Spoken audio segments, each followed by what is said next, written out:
And primarily, so when it did add up, it also added up a huge cost or maybe a huge capital investment that you needed, and you needed to source for capital. And I remember at the time, what's it called, besides your savings, what's it called, your husband chipping in, you went out looking for funding.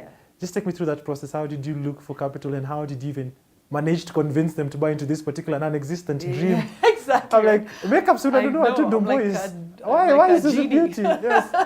It's true. That was an interesting process. So yes, we bootstrapped for the first 2 years. Then knew properly what we would need for this mass manufacturer story, get it here to launch. So then started like looking into sources of funds. Like everyone's like, okay, start with friends and family. They say friends, family, and fools. Friends and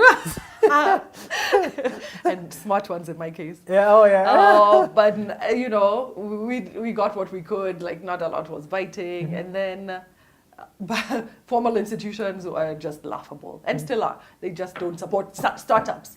Until today, I'm in Fundraised now. And it's like the support is not there. Like if you're pre-seed means before. Like it's a bit of a concept. Yeah, because it's not, you haven't sold anything. They just don't support. So that's now, angel investors are the ones. So at that time, these investment groups, Chamas, were formalizing themselves. So there was a bunch of them that I could pitch to. I did pitch after pitch after pitch after pitch, and 2 of them bit and decided to support this non-existent brand, which God bless them till today for believing in me. And in this Suzy Beauty dream. Yeah. Would you do the same thing again? Would you still go to a Chama to look for investment? How exactly, what's it called? How would you rate your initial fundraising? I would do that, yeah. If they were available, I would do that. If they are there to be had, absolutely. Yes, they were a good source of fundraising. So they did a bit of it, and the rest I did a bank loan. Interesting. Yeah. So also part of your fundraising was that you also got an initial bank loan.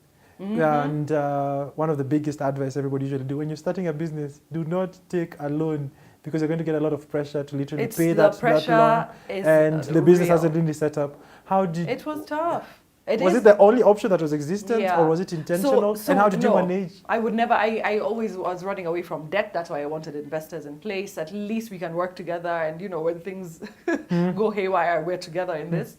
But getting that bit from the bank loan was not an option if we wanted to launch, because they'd done what they could, and this balance was remaining that we couldn't move without it. And then so I actually put up. My parents gave me property to put up for the collateral. Interesting. So they believed in your dream that much. That That's the friends and family. So if they're not done, if everything went wrong, God forbid, what's it called? Your parents will have stayed without their property. Yes. Wow. So it was a huge risk. Yes. My goodness. Yeah. And that bank loan stood in front of, it was like a big cloud over us for the longest time. So I'm glad that season is over. Interesting. I'll tell you that. And before you go on the break, something interesting that you're just discussing about it was that while you're doing all this thing, you're pregnant with your first child. Yeah, I got married, had 2 children inside of there.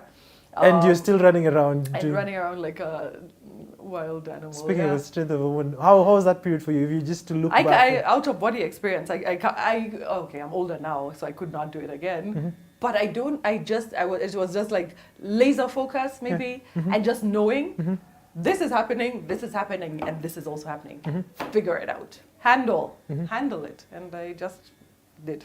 Interesting.